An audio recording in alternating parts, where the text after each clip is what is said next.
Martial universe के last part में हमने देखा था कि अब लिनडोंग ने गोल्डन बॉडी को कास्ट कर लिया था, जिससे कि अब उसकी पावर काफी ज्यादा बढ़ चुकी थी। और अब एपिसोड की स्टार्टिंग होती है किंगजू को दिखाते हुए, जो कि उड़ते हुए किसी और जा रही थी और उसके पीछे था यंग प्रिंस श्याओ युआन। श्याओ युआन जो था वो लगातार किंगजू को ही देखे जा रहा था, उसकी नजर किंगजू पे ही अटकी हुई थी और किंगजू अपने टारगेट को ढूंढ रही थी। वो दरअसल जानना चाहती थी कि आखिर इस जगह पर कुछ तो मिस्टीरियस हो रहा है, वो क्या है, ये बीस्ट इतनी पागल क्यों हो गए हैं। तभी वो लोग काफी दूर तक आगे निकल आते हैं और तभी किंगजू को वहां पर कुछ एहसास होता है। उसे वहां का कुछ मिस्टीरियस ऑरा फील हो गया था, जिसपे वो युआन से कहती है कि आपको कुछ महसूस हुआ, जिसपे युआन जो अभी तक किंगजू पे ही अटका हुआ था उसका ध्यान हटता है और वो कहता है क्या हुआ, और वो देखता है तो उसे भी कुछ सामने महसूस होता है। और अब हम सामने एक बहुत बड़े माउंटेन पर एक बड़ी सी शील्ड लगी हुई देखते हैं, जहां पर कुछ तो हो रहा था। ये देखकर युआन किंगजू से कहता है कि आप परेशान मत होइए,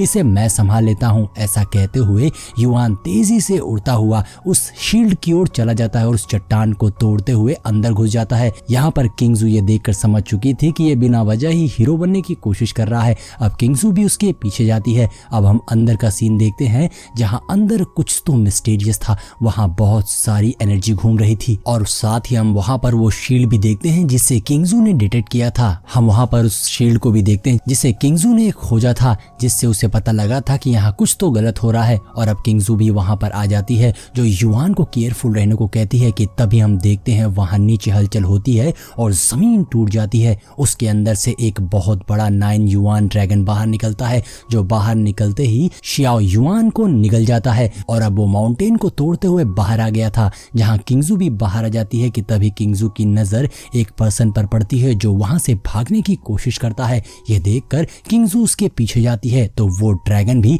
किंगजू के पीछे आता है उस पर अटैक करने के लिए। अब किंगजू उस पर्सन को चेस कर रही थी, तो वो ड्रैगन किंगजू को चेस कर रहा था और लगातार उस पर अटैक करने की कोशिश कर रहा था। वो ड्रैगन किंगजू के ऊपर अटैक करने की कोशिश करता है, लेकिन तभी हम देखते हैं कि उसको कुछ होने लग जाता है। वो यहाँ वहां भागने लग जाता है, यानी कि उसे कुछ तो हो रहा था। हम उसकी आंखों को देखते हैं जिसपे शील्ड लगी हुई थी, यानी कि कोई उसे कंट्रोल कर रहा था। लेकिन इस वक्त वो कंट्रोलर कोई और था। दरअसल उस ड्रैगन को बहुत ज्यादा तकलीफ हो रही थी, क्योंकि उसने श्याओ युआन को निगल लिया था और उसके अंदर से श्याओ युआन हलचल कर रहा था, जो बाहर आने की कोशिश कर रहा था। अब वो ड्रैगन इधर उधर कूदता है, लेकिन वो खुद को बचा नहीं पाता और उसकी बॉडी डिस्ट्रॉय हो जाती है और उसके अंदर से श्याओ युआन बाहर निकलता है, जो बाहर निकलते साथ ही कहता है मुझे इस तरीके के जानवर बिल्कुल भी पसंद नहीं है। जिसके बाद उसकी नजर किंगजू पर पड़ती है, जो उसी पर्सन को चेज कर रही थी, तो युआन भी उसके पीछे भागता है। अब वहीं हम उसी मास्क मैन पर्सन को देखते हैं, जो किंगजू से बचते हुए भाग रहा था।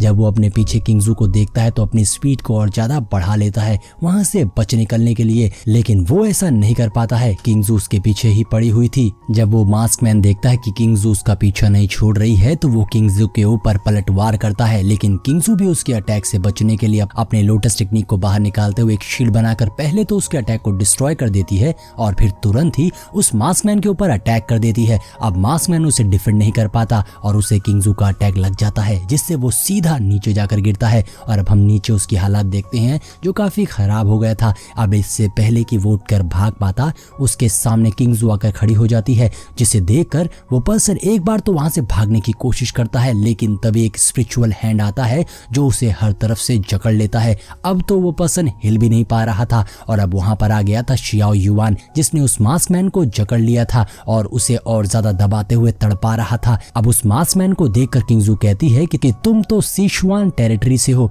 तुम यहाँ पर क्या कर रहे हो। किंगजू की बात सुनकर वो मास्क मैन हंसने लगता है, यानी कि उसे पकड़े जाने का बिल्कुल भी डर नहीं था। उसे कोई फर्क नहीं पड़ता कि उसके साथ क्या क्या हो सकता है। अब यहाँ पर ये देखकर युआन उसे और ज्यादा तड़पाने लग जाता है, जिसके बाद हम देखते हैं वो पर्सन बस एक ही बात कहता है कि तुम्हारा सुपर सेट बहुत जल्द ही तबाह हो जाएगा और हम उसे पूरी तरीके से खत्म कर देंगे। ऐसा कहते हुए वो पर्सन अपनी बॉडी को एक्सप्लोड करने के लिए अपनी पूरी एनर्जी को गैदर कर देता है और उसके बाद एक एक्सप्लोजन कर देता है, जिससे वहां धमाका हो गया था। जिसके बाद हम देखते हैं किंगजू ने एक शील्ड बनाकर खुद को और युआन को प्रोटेक्ट कर लिया था, लेकिन वो पर्सन वहीं पर डिस्ट्रॉय हो जाता है, जिससे अब इन्हें और कोई भी जानकारी नहीं मिलती है। अब ये सब देखकर युआन लगता है सिचुआन टेरिटरी अब हमारे साथ पंगे करना चाह रही है।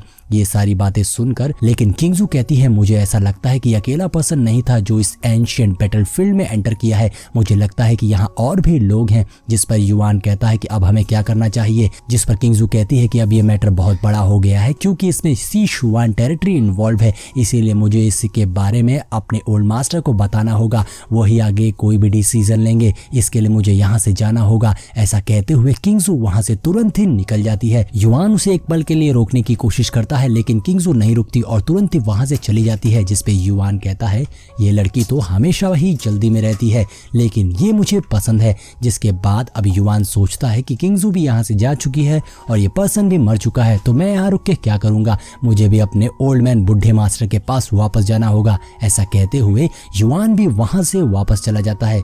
जिसके बाद अब सीन चेंज होता है और अब हम उसी टाउन को देखते हैं जहां पर लिंग डोंग और उसके साथियों ने अपना बसेरा बना रखा था। हम देखते हैं कि वहां अब लोग बहुत ज्यादा खुश थे क्योंकि होली लाइट डायनेस्टी डिस्ट्रॉय हो चुकी थी, उसका एक भी मेंबर नहीं था इन सभी लोगों को परेशान करने के लिए, इसीलिए यहाँ पर सभी लोग बहुत खुशी खुशी रह रहे थे और एक दूसरे की हेल्प भी कर रहे थे। वहाँ काफी ज्यादा चहल पहल थी कि तभी वहाँ लिंगडोंग उड़ता हुआ आ जाता है अपने श्याओयान पर बैठ के। सब कहते हैं कि ब्रदर लिंगडोंग वापस आ गए। लिंगडोंग को वहाँ देखकर तो सारे बहुत खुश हो गए थे, सभी लोग लिंगडोंग के लिए चीयर करने लग जाते हैं, ब्रदर लिंगडोंग वापस आ गए।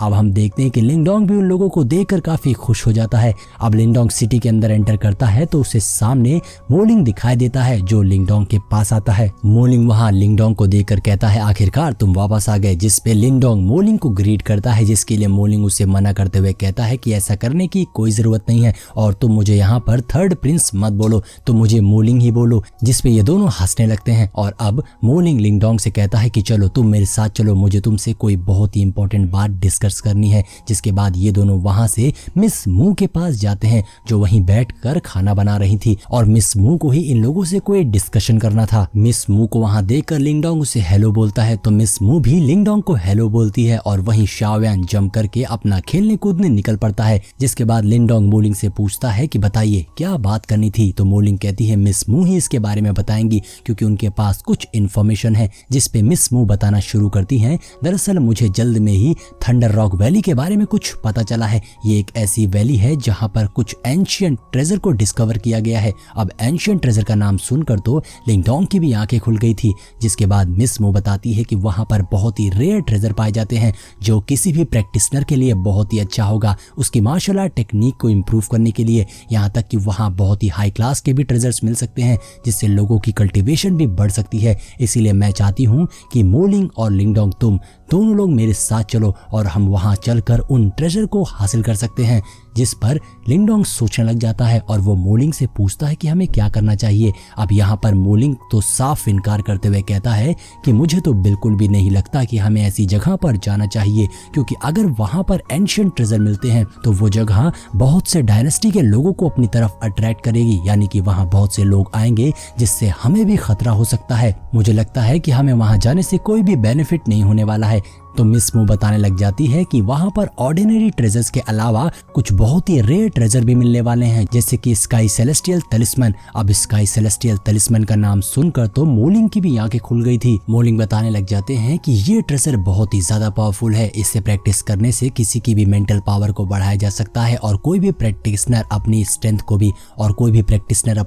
को भी बढ़ा सकता है। ये कल्टीवेशन के लिए भी बहुत ही रेयर ट्रेजर है, इसके बारे में मैंने बहुत कुछ सुना है, इसको प्रैक्टिस करने से आप ब्रेक थ्रू भी कर सकते हैं। अब ये सारी बातें सुनकर तो लिंगडोंग को भी इंटरेस्ट आने लग गया था कि सच में कि ये तो काफी रेयर ट्रेजर है। लेकिन लिंगडोंग को यहाँ एक डाउट होता है और वो मिस मू से पूछता है कि आखिर इतने रेयर ट्रेजर के बारे में और इतनी सीक्रेट इन्फॉर्मेशन के बारे में आप हमें क्यों बता रही हैं। जिस पे मिस मू कहती है क्योंकि जब से मैं इस एंशिएंट बैटलफील्ड में आई हूँ तब से तुम पहले लोग हो जिसने मेरी मदद की है। जब मैं सबसे बुरे वक्त में थी तो तुमने मुझे सपोर्ट किया जिससे मैं सर्वाइव कर पा रही हूँ, वरना अब तक तो मैं मर चुकी होती। अब मिस मू की ये बातें सुनकर तो लिंगडोंग और मोलिंग को भी उसकी बात सही लगती है और लिंगडोंग कहता है अगर ऐसा है तो ठीक है, हम वहां चलने को तैयार हैं, हम वहां चल के देखते हैं कि वहां की सिचुएशन क्या है। और अब ये लोग बिल्कुल रेडी हो गए थे। ये सुनकर तो मिस मू भी खुश हो जाती है। मिस मू कहती हैं तो ठीक है, हम कल सुबह ही वहाँ के लिए निकलेंगे। ऐसा कहते हुए मिस मू वहाँ से जाने लग जाती हैं। तो हम वहीं लिंगडोंग को देखते हैं जिसके अंदर मिस्टर डाओ लिंगडोंग को आगाह करते हुए कहते हैं कि मुझे लगता है कि ये लड़की कुछ छिपा रही है, कुछ तो बात है, इस लड़की से थोड़ा केयरफुल रहना।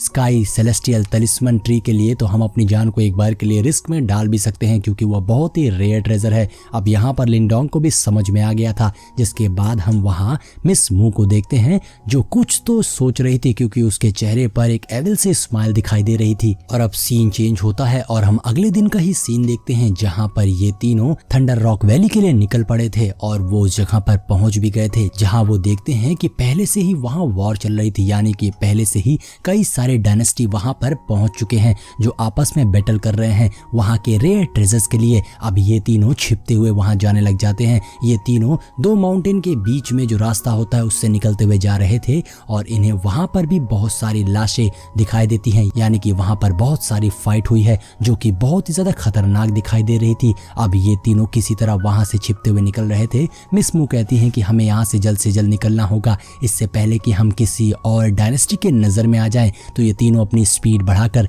तेजी से उस एरिया से बाहर निकल आते हैं। अब जब ये लोग थंडर रॉक वैली में पहुंच गए थे तो वहां पर मोलिंग कहता है कि ये वैली तो बहुत ही बड़ी है, आखिर हमें एंट्रेंस कहां से मिलेगा। ये लोग आगे बढ़ते हुए एंट्रेंस को खोज रहे थे जिससे ये लोग उस ट्रेजर तक पहुंच सके कि तभी इन्हें पीछे से कुछ आवाज सुनाई देती है। तो ये तीनों छिप जाते हैं और अब हम देखते हैं वहां कुछ डायनेस्टी के लोग थे जो बचकर भाग रहे थे क्योंकि उनके पीछे हाई लेवल डायनेस्टी के लोग पड़े हुए थे जो उन पर अटैक करके उन्हें मार रहे थे और एक दो बंदे को तो मार भी देते हैं और वो मारते हुए आगे को जा रहे थे। जिसके बाद ये तीनों बाहर आते हैं और ये भी समझ चुके थे कि ये जो लोग चेस कर रहे हैं ये जरूर हाई लेवल डायनेस्टी के हैं, ये बहुत ही खतरनाक होने वाले हैं। जिस पे लिंगडोंग कहता है कि अगर हम इन्हें फॉलो करें तो हमें ट्रेजर का एंट्रेंस मिल सकता है और ये आइडिया तीनों को सही लगता है तो तीनों ही उनके पीछे जाते हैं। अब वहीं दूसरी ओर हम उन्हीं लोग को देखते हैं जो लो लेवल डायनेस्टी के लोगों को फॉलो करके उन्हें एक एक करके मारने लग जाते हैं। जिन्हें वो पकड़ रहे थे उनसे क्लोज रेंज कॉम्बैट फाइट करके उन्हें मार रहे थे। और अब हम देखते हैं लो लेवल डायनेस्टी के जो लोग बचे हुए थे वो उस हाई लेवल डायनेस्टी के लोगों के सामने खड़े होते हैं। तो हाई लेवल डायनेस्टी के लोगों में से एक पर्सन कहता है कि इन सभी को खत्म कर दो। ऐसा कहते हुए उन सभी ने एक साथ मिलकर उन पर अटैक कर दिया था और अब दोनों ही डायनेस्टी के बीच में फाइट शुरू हो गई थी जहां पर हाई लेवल डायनेस्टी के लोग लो लेवल डायनेस्टी के लोगों पर भारी पड़ रहे थे और उन्हें एक एक करके मारे जा रहे थे। अब वहीं हम इन तीनों को भी देखते हैं जो रॉक के पीछे छिपकर इस फाइट को देख रहे थे और वहीं सामने लिंगडोंग को एंट्रेंस दिखाई देता है। तो वो कहता है कि जरूर वही हमारा एंट्रेंस होने वाला है लेकिन हमें वेट करना होगा सही मौके का जिससे कि हम अंदर जा पाएं। अब ये लोग यहाँ पर बैठ के उनकी फाइट देख रहे थे और मौके का इंतजार कर रहे थे कि इन्हें अंदर जाने मिल जाए कि तभी हम देखते हैं वहां पीछे से एक पर्सन तेजी से उड़ता हुआ आता है और सामने खड़ा होकर एक फॉर्मेशन क्रिएट करके कुछ आइस क्रिस्टल से हाई लेवल डायनेस्टी के लोगों के ऊपर अटैक कर देता है। यानी कि ये पर्सन लो लेवल डायनेस्टी के लोगों के साथ में था और उसके अटैक से तुरंत ही हाई लेवल डायनेस्टी के बहुत से लोग मारे जाते हैं और जो बचे थे वो खुद को बचाने के लिए भागते हुए रॉक की शील्ड क्रिएट कर देते हैं जिस पर वो पर्सन अटैक भी करता है लेकिन वो बच गए थे। अब यहाँ पर उस बंदे को देखकर मोलिंग समझ जाता है कि ये तो निर्वाणा लेवल का बंदा है। अब जैसे ही वो रॉक की शील्ड टूटती है तो उसके पीछे से एक पर्सन निकलकर बाहर आता है जिसका नाम था चेन और वो था डिमोनिक रॉक वैली से, यानी कि वो जो हाई क्लास डायनेस्टी थी उसका नाम था डिमोनिक रॉक वैली। और वहीं जो दूसरा बंदा था जिसने उसके ऊपर स्पाइक अटैक किया था उसका नाम था हो यान। अब वो दोनों आमने सामने आ गए थे जहाँ चेन हो यान से कहता है कि तुम हमारी वैली से पंगे क्यों ले रहे हो, तुम जानते नहीं हो हमारी डिमोनिक रॉक वैली कितनी खतरनाक है, तुम बिना वजह ही हमारे बीच में इंटरफेयर कर रहे हो और तुम्हारे लिए अच्छा यही होगा कि तुम अपनी ये टोली लेकर यहाँ से वापस चले जाओ। जिस पर हो यान कहता है कि तुमने इस जगह को कब्जा नहीं कर रखा है, यहाँ पर तो कोई भी एंटर कर सकता है, तो आखिर तुम हमें कैसे रोक सकते हो। जिस पर चैन कहता है तो तुम इसका अंजाम नहीं जानते हो, अगर तुम बिना वजह हमारे बीच में पड़ोगे तो मैं तुम्हारी पूरी की पूरी टोली को एक ही बार में खत्म कर दूंगा। और हम देखते हैं ये दोनों ही बंदे निर्वाणा स्टेज के थे लेकिन उसके बाद भी हो यान की हिम्मत नहीं पड़ती है कि वो चैन के आगे कुछ बोल पाए। जिसके बाद चैन अपने लोगों से कहता है चलो तुम लोग अंदर एंटर करो, जिस पर वो सारे तुरंत ही उस वैली में एंटर कर जाते हैं और फिर चैन भी वहां से चला जाता है और हो यान वहीं पर खड़ा रह जाता है। तभी पीछे एक आवाज होती है जिससे होयान को पता लग जाता है कि वहाँ पहले से ही कोई आया हुआ है और वो उन्हें बाहर आने को कहता है। अब ये लोग करते भी तो क्या, क्योंकि ये तो फंस चुके थे। तो लिनडोंग सामने आ जाता है। हालांकि मोलिंग उसे रोकने की कोशिश करता है लेकिन इसका कोई फायदा नहीं था। अब ये तीनों सामने आ गए थे तो इस पर होयान इनसे कहता है कि तुम लोग यहाँ पर क्या कर रहे हो, ये जगह तुम्हारे लिए सही नहीं है, चुपचाप यहाँ से वापस चले जाओ, क्योंकि अभी तुम इतने क्वालिफाइड नहीं हो कि तुम उस जगह में एंटर करके वहाँ के ट्रेजर ले सको। जिस पर लिनडोंग कहता है कि हमें तुमसे कोई मतलब नहीं है, हमें बस चुपचाप अंदर जाने दो। जिस पर होयान कहता है तुम्हें सुनाई नहीं दिया मैंने क्या कहा, यहाँ से वापस चले जाओ नहीं तो मारे जाओगे। जिस पर लिनडोंग कहता है कि तुम डिमोनिक रॉक वैली के सामने तो कुछ भी नहीं बोल पा रहे थे, लेकिन हमारे सामने बहुत। ये बात सुनकर होयान को गुस्सा आ जाता है और वो तुरंत ही अपनी पावर्स को एक्टिवेट करते हुए लिंगडोंग के ऊपर अटैक कर देता है। जिससे बचने के लिए लिंगडोंग ने अपनी गोल्डन बॉडी को एक्टिवेट कर लिया था और अब दोनों के कोलिजन से वहां भयानक एनर्जी रिलीज होती है जिससे किसी को भी कुछ भी दिखाई नहीं दे रहा था। लेकिन हम देखते हैं कि लिंगडोंग को इससे कुछ भी नहीं हुआ था, जो देखकर होयान भी शॉक हो जाता है कि इसके पास तो गोल्डन बॉडी है। जिसके बाद अब हम देखते हैं लिंगडोंग अपनी पावर्स को यूज करते हुए अपनी ग्रेट डायनेस्टी डिसोलेट फिंगर का इस्तेमाल कर दिया था, जिससे उसके पीछे एक बार फिर से वो बड़ी सी स्पिरिचुअल बॉडी फॉर्म हो गई थी। और अब लिंगडोंग ने उसके 5 फिंगर टेक्निक का इस्तेमाल करते हुए होयान पर हमला कर दिया था। और इस बार लिंगडोंग का अटैक पहले से ज्यादा पावरफुल था क्योंकि उसने निर्वाणा गोल्डन बॉडी को कास्ट कर लिया था। और वहीं हम होयान को देखते हैं जिसने मैजिकल आइसबर्ग क्रिएट कर लिया था लिंगडोंग के अटैक से बचने के लिए। और अब दोनों के अटैक्स का कोलिजन होता है जिससे एक बार फिर वहां पर धमाका हो गया था। और इस बार के धमाके से लिंगडोंग भी पीछे हो गया था और होयान भी पीछे हो जाता है। अब यहाँ पर लिंगडोंग कहता है ये बंदा सच में निर्वाणा स्टेज पे होने के लायक है, इसकी पावर्स तो बहुत ज्यादा है। तो वहीं दूसरी ओर हम देखते हैं कि होयान के सेट के लोग बहुत ज्यादा गुस्से में आ गए थे और वो कहते हैं इस लड़के को सबक सिखाना होगा, इसकी हिम्मत भी कैसे हुई हमारे लीडर के सामने फाइट करने की। और वो सभी लिंगडोंग पर अटैक करने के लिए उसकी ओर भागते हैं तो होयान उन्हें रोकते हुए कहता है पीछे हट जाओ। जिसके बाद होयान लिंगडोंग से कहता है कि आपकी स्किल तो कमाल की है, लेकिन मुझे अब तुमसे फाइट करने की कोई भी जरूरत नहीं है, हम बिना वजह ही लड़ रहे हैं। अगर तुम्हें अंदर जाना है तो तुम अंदर जा सकते हो, क्या मैं आपका नाम जान सकता हूँ? अब लिंगडोंग भी एक पल के लिए तो शॉक हो गया। लिंगडोंग सोचने लगा था कि अचानक से इसको क्या हो गया, कहीं ये इसकी कोई चाल तो नहीं है। और अब लिंगडोंग भी नीचे आ जाता है। लिंगडोंग होयान को अपना नाम बताता है तो होयान भी उसे ग्रीट करता है। और अब लिंगडोंग भी यहाँ पर बात को बढ़ाना नहीं चाहता था, इसीलिए वो भी अपने साथियों के साथ अंदर जाने लग जाता है। लेकिन ये देखकर होयान के सेट के लोगों को बहुत गुस्सा आ रहा था कि उसके लीडर इन लोगों को जाने क्यों दे रहे हैं, ये तो लोअर डायनेस्टी के हैं, हम इनके सामने कैसे झुक सकते हैं। और अब लिंगडोंग अपने साथियों के साथ एंट्रेंस की ओर जाता है। मोलिंग और मिस मू उन लोगों को ही देखे जा रहे थे कि कहीं ये लोग पीछे से अटैक ही ना कर दे। और अब ये तीनों वहां से एंटर कर जाते हैं। जिसके बाद हम देखते हैं कि होयान के क्लैन से एक पर्सन आगे आते हुए कहता है आपने उन्हें जाने क्यों दिया, हमें उन्हें सबक सिखाना चाहिए था। जिस पे होयान कहता है कि इस लड़के ने बहुत ही कम एज में निर्वाणा गोल्डन बॉडी को कास्ट कर लिया है, इससे फाइट करना इतनी आसान बात नहीं है, ये हमारे लिए मुसीबत खड़ा कर सकता है। लेकिन फिक्र मत करो, तुम्हें क्या लगता है अंदर जो डिमोनिक रॉक वैली गई है वो बस खड़े होकर इनको देखेगी? इसे सबक तो वही लोग सिखाने वाले हैं, वहां इनके लिए बहुत बड़ी मुसीबत खड़ी होने वाली है। एक बार डिमोनिक रॉक वैली इनके खिलाफ एक्शन ले लें उसके बाद हम भी इनके ऊपर अटैक कर देंगे और इस बार हमारी शुआनबिंग वैली जरूर जीतेगी और ये सारे मारे जाएंगे।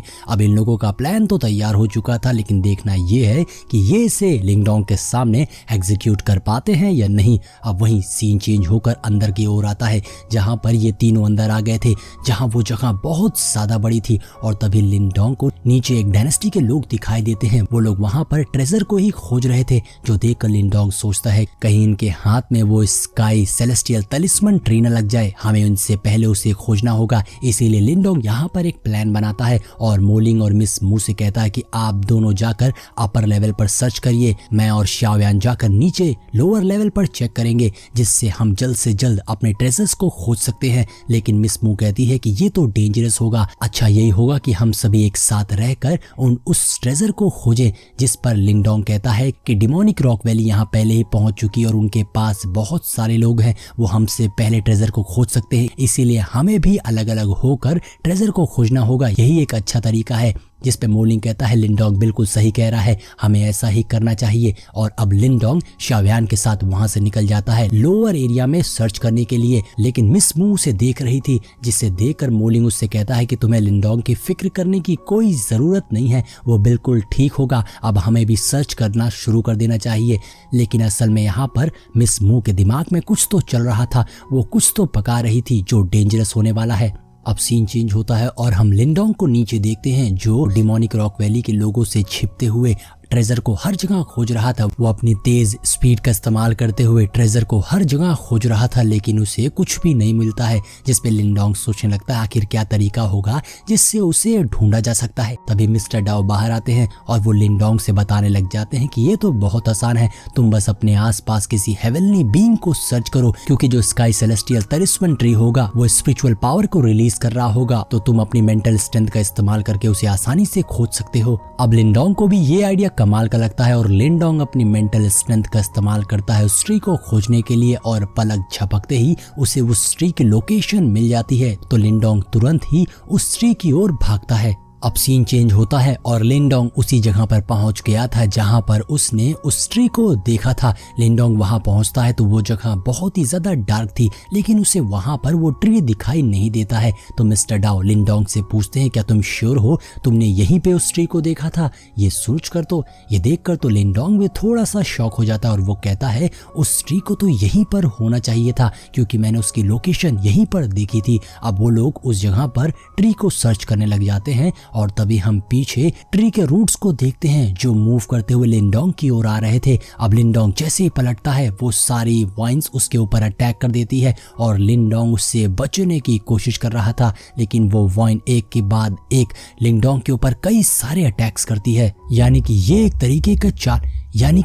तरीके की चाल थी जिसमें लिनडोंग फंस गया था। और अब हम देखते हैं कि वो जगह भी कोलैप करने लग जाती है। वहीं दूसरी ओर हम डिमोनिक रॉक वैली के लोगों को भी देखते हैं, वो लोगों की तरफ भी अर्थक्वेक, उनके पास वहां पर भी अर्थक्वेक आ गया था और वो लोग सोचते हैं ये क्या हो रहा है, जिस पर उनके कमांडर को सामने कुछ दिखाई देता है तो वो उड़ जाता है और बाकी लोगों से कहता है कि तुम लोग मिलकर ट्रेजर को सर्च करो। दूसरी ओर हम लिनडोंग को देखते हैं जो उन चट्टानों से बचता हुआ भाग रहा था जो ऊपर से नीचे गिर रही थी, वो उनसे बचता हुआ निकल जाता है और अब उस लोकेशन पर पहुंच गया था जहां उसे अपने सामने वो ट्री दिखाई देता है जो कि था स्काई सेलेस्टियल तलिस्मन ट्री, और वो ट्री दिखने में बहुत ज्यादा सुंदर लग रहा था। और अब आगे क्या होने वाला है ये तो आपको नेक्स्ट पार्ट में ही पता चलेगा। अगर आपको इस सीरीज का नेक्स्ट पार्ट देखना है तो इस वीडियो पे कम से कम 5000 लाइक्स कंप्लीट कर दीजिए और ज्यादा से ज्यादा कमेंट कर दिए और ज्यादा से ज्यादा कमेंट करिए। मिलता हूँ नेक्स्ट वीडियो में।